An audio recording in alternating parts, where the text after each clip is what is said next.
The girl in the wheelchair wasn't breathing. Marcus stood frozen in the torrential downpour, headlights illuminating her slumped figure at the deserted bus stop. Rain hammered against his windshield as lightning cracked overhead, revealing her deathly pale face and the spreading pool of water beneath her chair. In that split second, he realized she'd been abandoned there to die, and he had less than a minute to save her life. "Hold on!" Marcus shouted, splashing through puddles as he raced to her side. Her skin was ice-cold, lips tinged blue, wheelchair tilted precariously toward the flooded gutter.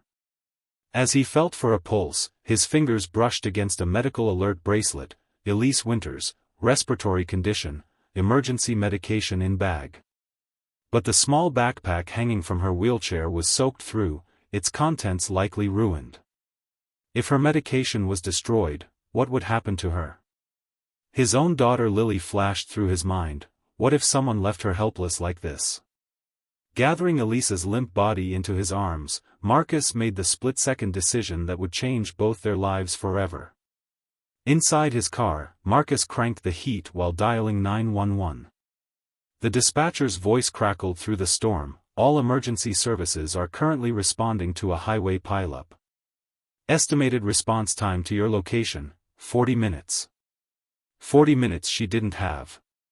Marcus stared at the unconscious woman. She couldn't be much older than 25, with delicate features and long hair plastered to her face.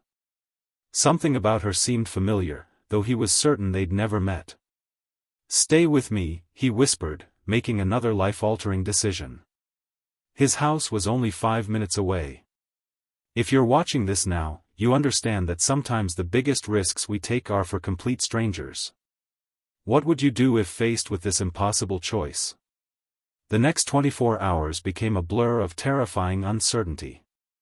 After rushing Elise to his home, Marcus discovered a partially protected inhaler in an inner pocket of her bag. His hands trembled as he administered it, praying it would work. When her breathing finally stabilized, relief washed over him like a physical wave. His daughter Lily, 16 and wise beyond her years, helped him settle their mysterious guest in their spare bedroom. "Dad," she whispered, holding up a small notebook she'd found in Elise's bag, "look at this." The pages contained complex medical formulas and diagrams, along with what appeared to be journal entries written in a frantic, desperate hand. Day 847 of captivity. "The treatment is working, but they don't know. I have to escape before." The rest was illegible, smeared by rainwater. "Who is she, Dad?" Lily asked, her eyes wide. "And who's looking for her?" Before Marcus could answer, a sharp knock at their front door sent ice through his veins. 3 men in dark suits stood on his porch, their government-issue sedan parked on the street. "We're looking for a missing patient," the tallest one said, flashing a badge too quickly to read. "Mentally unstable, wheelchair-bound. Seen anyone matching that description?" Behind him, Marcus glimpsed Lily silently moving Elise's wheelchair out of view. His heart hammered against his ribs as he forced himself to appear casual. "No, sorry. Just me and my daughter here." The man's eyes narrowed, scrutinizing Marcus's face. "If you do see anything unusual, call this number immediately. It's a matter of national security." The card he handed over bore no name, just a phone number. As they drove away, Marcus couldn't shake the feeling that his simple act of kindness had just entangled him in something far more dangerous than he could imagine. Have you ever had that gut feeling that something wasn't right, even when everything appeared normal on the surface? When Elise finally regained consciousness the following morning, her reaction was immediate and violent. "You have to let me go," she gasped, attempting to push herself up despite obvious weakness. "They'll find me here, and then they'll kill you too." Her eyes, startlingly intelligent and crystal blue, darted around the room like a cornered animal's. "Nobody's killing anyone," Marcus assured her, gently pressing her back against the pillows. "I'm Marcus Chen. I found you last night at the bus stop during the storm. You weren't breathing." Her expression shifted from panic to confusion. "You helped me? But you don't know who I am." What I've done. I know you needed help, he said simply. The rest can wait until you're stronger. Something in his calm demeanor seemed to reach her. Tears filled her eyes as she whispered, I haven't experienced kindness in a very long time. Over the next week, Elise gradually revealed pieces of her story. She'd been a medical researcher working on a revolutionary treatment for neurodegenerative diseases. I discovered something they didn't expect, she explained one evening as they sat in Marcus's small living room, the remnants of dinner still on the table. A compound that could potentially regenerate damaged neural pathways. That sounds like it would help a lot of people, Marcus said. Elise's laugh was hollow. That was the problem. It would help too many people, too affordably. The pharmaceutical company I worked for realized they could make billions by suppressing my research and releasing a less effective treatment at premium prices. So they, what? Kidnapped you?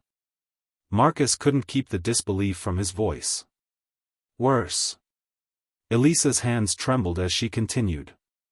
They poisoned me with a compound that mimics the symptoms of the very disease I was trying to cure. Made me dependent on their treatments. Convinced me I was dying, that they were keeping me comfortable while I continued my research under their supervision. Her voice broke. 2 years of my life, thinking I was slowly dying, when really I was their prisoner.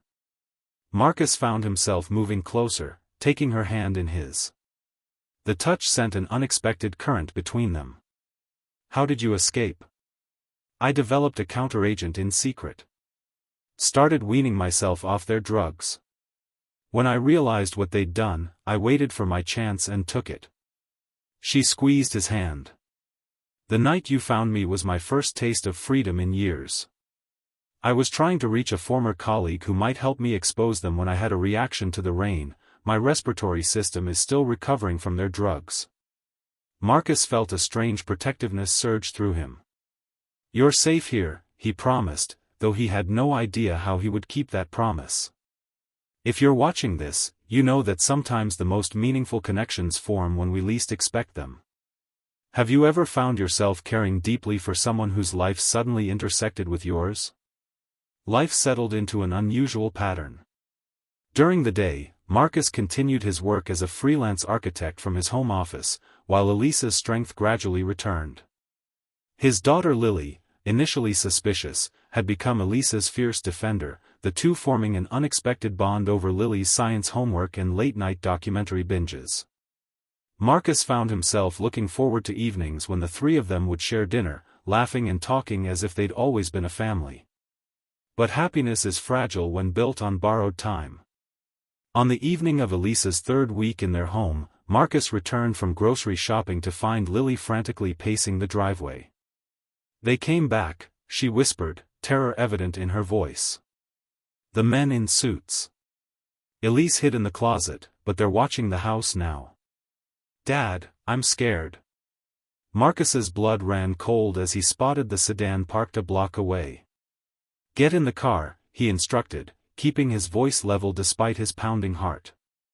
We need to move her tonight. But where could they go? His modest savings wouldn't get them far, and his sister's place in Oregon was the first place anyone would look. As they drove aimlessly through back roads, Elise reached forward from the back seat and touched his shoulder. I'm so sorry, she whispered. I've put you both in danger. You should let me go. That's not happening, Marcus and Lily said simultaneously. In the rearview mirror, he caught Elise's expression, surprise melting into something warmer, more vulnerable. Then there's only one place left, she said quietly. We need to go to Meridian Research Facility in Washington. My former mentor works there. If we can reach her with the evidence I've gathered. Marcus nodded, making a sharp turn toward the interstate. Then Washington it is. What none of them saw was the second car that pulled away from the curb to follow them, or the text message its driver sent, targets on the move. Proceeding to intercept. The journey north was tense, filled with furtive stops for gas and necessary supplies. During one such stop at a remote diner near the state line, Marcus found himself alone with Elise while Lily used the restroom. "Why are you doing this?" Elise asked suddenly, her eyes searching his face. "You're risking everything, your safety, your daughter's safety, for someone you barely know." Marcus considered the question, surprised by the intensity of his own feelings. Maybe at first it was just basic human decency, he admitted. But now... He trailed off, unsure how to express the connection he felt to her. "Now?" she prompted softly. "Now I can't imagine our lives without you in them," he confessed. The words hung between them, heavy with unspoken implications. Elise's eyes widened, a flush spreading across her cheeks. "Marcus, The moment shattered as Lily burst back into the diner. "Dad!" Black SUV just pulled in. "Same logo as the card those men gave you." They barely made it to the car before two men emerged from the SUV, immediately giving chase when they spotted Elise. As Marcus sped away, bullets pinged against the trunk. "They're shooting at us?" Lily screamed, ducking down in the passenger seat. "They're not trying to capture me anymore," Elise said grimly. "I'm a liability now. They're trying to eliminate me, and anyone who knows what I do." Marcus's knuckles whitened on the steering wheel as he pushed the car to its limits along the winding mountain road. Rain began to fall again, heavy drops limiting visibility as they climbed higher into the mountains, their pursuers close behind. Have you ever faced a moment when the path forward seemed impossible, but turning back meant certain disaster? A hairpin turn loomed ahead, barely visible through the downpour. Marcus took it too fast, and the car fishtailed dangerously, sliding toward the guardrail separating them from a sheer drop. Lily's scream pierced the air as they smashed through the metal barrier, the world tilting sickeningly around them. In that suspended moment, Marcus made a final, desperate turn of the wheel, somehow guiding their plunge toward a densely wooded slope rather than the cliff edge. The impact was deafening. Metal crumpled, glass shattered, and the world spun violently before everything went black. Marcus regained consciousness to the sound of Lily calling his name, her voice tight with panic. Blood trickled from a cut on his forehead as he oriented himself in the wreckage. Their car had come to rest against a massive pine tree, driver's side crushed but passenger areas largely intact. "Dad! Elise is hurt." Lily's words snapped him fully alert. In the back seat, Elise lay unconscious, her breathing shallow. "We have to move," Marcus said, forcing his door open against protesting metal. "They'll be looking for us." Through the trees above, he could see headlights on the road, their pursuers searching. "But Elise can't walk, and her wheelchair was in the trunk." Lily protested. Marcus gently lifted Elise from the wreckage. "Then I'll carry her." What followed was a nightmarish trek through the forest in darkness and rain. Marcus cradled Elise against his chest, ignoring the pain lancing through his own injured body. Lily walked ahead, using the flashlight from her phone to guide their way while preserving battery life. Hours later, as dawn broke, they stumbled upon a small cabin, some hunter's seasonal shelter, currently empty. Inside, Marcus laid Elise on a narrow cot and finally assessed her injuries. A large bruise darkened her temple, and her breathing remained worryingly shallow. "She needs medical attention," he told Lily, who was attempting to light a fire in the small wood stove. "We can't take her to a hospital," Lily reminded him. "They'll be watching." Marcus ran a hand through his hair, desperation mounting. "Then we need to contact her mentor somehow. Do we still have her phone?" Lily produced Elise's waterlogged device from her pocket. "Battery's dead, and I doubt it still works after the crash." As if responding to their voices, Elise stirred, eyes fluttering open. "The notebook," she whispered. "Get my notebook." Lily retrieved the water-damaged journal from her own pocket.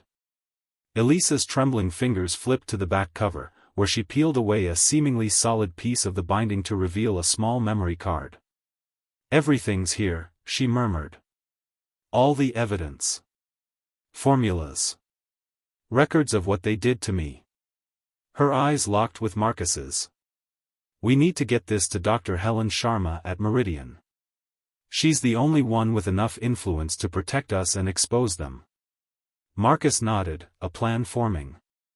Lily, does your phone still have signal? Barely 1 bar, but yes. Then we'll send a message, not directly to Dr. Sharma, but to my college roommate, David. He works in biotech in Seattle.